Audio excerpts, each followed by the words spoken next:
The next thing that I'm going to do after getting the content from the client, meeting with the client, I find out what kind of look and feel they want, and I kind of develop some guidelines for myself. I know this is a nonprofit. They want it to be very accessible to people maybe with disabilities. They have trouble reading. So I need to use bigger fonts. The fonts need to be easily read on a computer screen. I need to work it for older browsers, so I need to make it like a 800 by 600 resolution.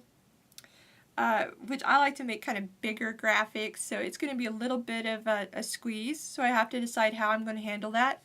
Am I going to have the page maybe center on the page? Am I going to have it over to the left? So at this point I'm just making very basic decisions. Always work from general to specific, and that's basically, you're going to see that over and over again. This stuff isn't that complicated, it's not that hard, you just have to go from the most very basic to a little bit more specific. So this is how I lay out a website right here. This is an actual picture. Let me see if I can get it to enlarge. I use this special kind of ruler. It has lots of lines on it so that you can easily square up things. You can find this in Walmart if you go to the quilting section, or Hobby Lobby. If you look in quilts and stuff, a lot of seamstresses use this type of ruler. I use this in art school. I still use it. It makes a really nice way to square up your lines. So again, all this is laying out boxes.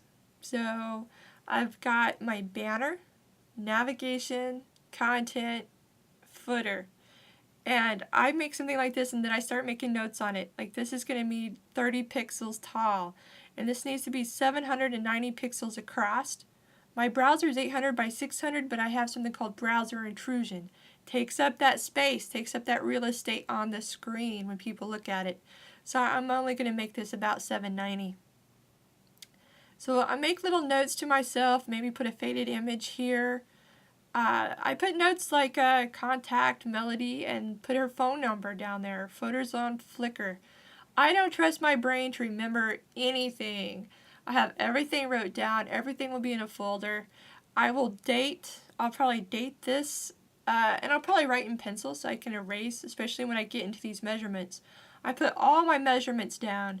That is absolutely crucial. When you do CSS layout and you have a measurement out, you can get things like float drops, and you'll get lots of little bugs. It's because your measurements are off maybe 10 pixels. You forgot you added in some padding. You forgot that margin.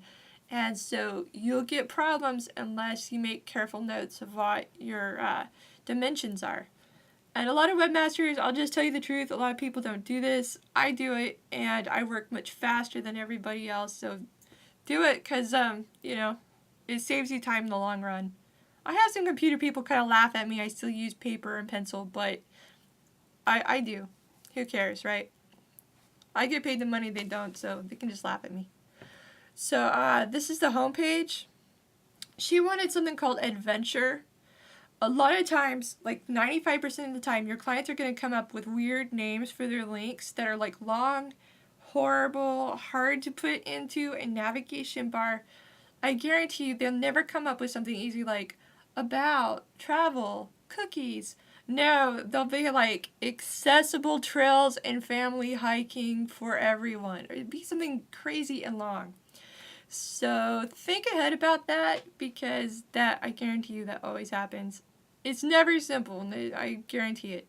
Maps and contact. Maybe they want a maps page and a contact page, but their contact only has one thing on it, and it's an email address. Consolidate stuff. You don't want people to click on a link and it has one little bit of information. Again, this goes back to legitimacy. If you have a page that's mostly blank except for one thing, it conveys a lack of professionalism and legitimacy. So you need to have that page kind of loaded up with material, and it has to be relevant content. If the content's a bunch of fluff, advise the client to go back over it and really try to punch up that content. You can't always do that, sometimes you just have to go with whatever they give you, but content is king.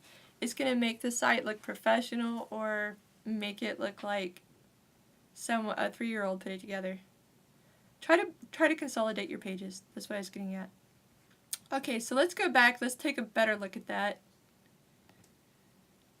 This is the same thing, seen in a different way.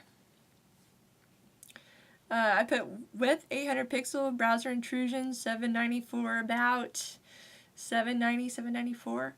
The banner logo will go here. I'll have my navigation right underneath it because I only have 4 pages. Because she gave me really long names for some of this navigation, I think I'm going to also represent it on the home page with 4 little images. The problem is the fold line, the visible image that they're going to see when they go here will be from about just this top area. So 2 of these images are going to get kind of cut. One's going to be cut in half and one's going to be down here.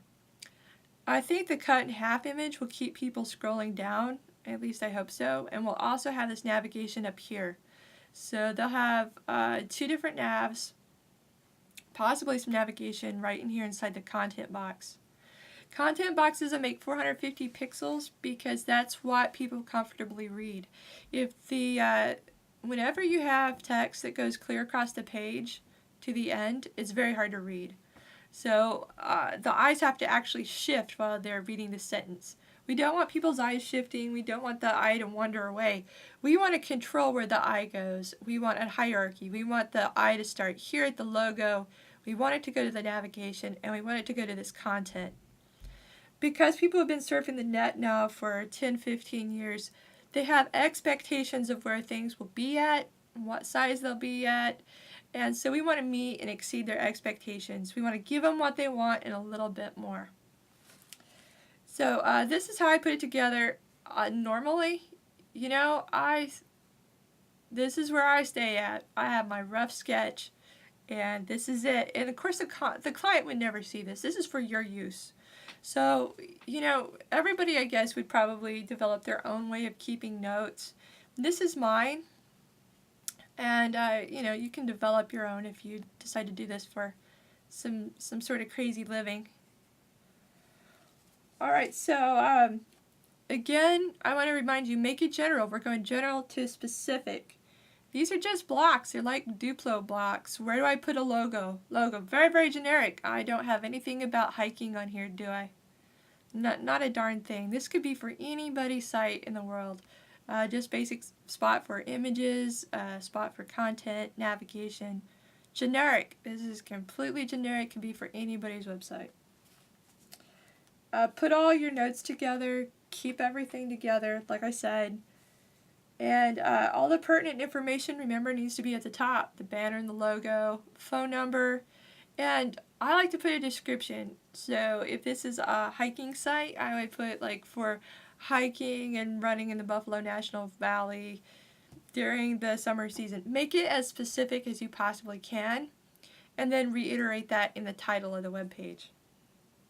But you want really specific descriptions. Oddly enough, when I did Crowder's website, I put a 2-year community college in there, and the president of the college got upset because it made the college seem, I guess, somehow not as grandiose as a 4-year university. But I'm like, you are a 2-year college. He's like, oh, we're so much more. But, you know, what do? Sometimes the client pays you the money, and you got to do what they say.